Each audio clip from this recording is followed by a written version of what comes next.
Na Nabii Muhammad sallallahu alaihi wasallam akitueleza kwamba la yatiyanna ala nas yuhibbuna fi khamsa wa yansawna khamsa. Zama ipo itakuja watu watapenda mambo matano na watasahau mambo matano. Jambo la kwanza, yuhibbuna dunya wa yansawna al-akhirah. Viumbe watapenda dunia hii na watasahau akhirah.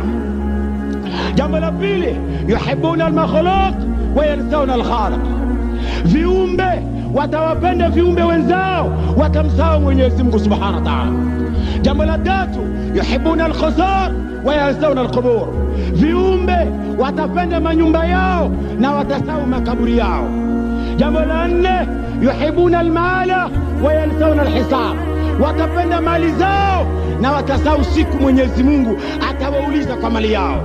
Jambo la tano, yuhibbuna dhunuba wa yansawna tauba. Wanadamu watapenda madhambi usiku na mchana, watasahau mlango wa kutaka toba kwa Mwenyezi Mungu Subhanahu wa Ta'ala. Sallu ala rasulillah.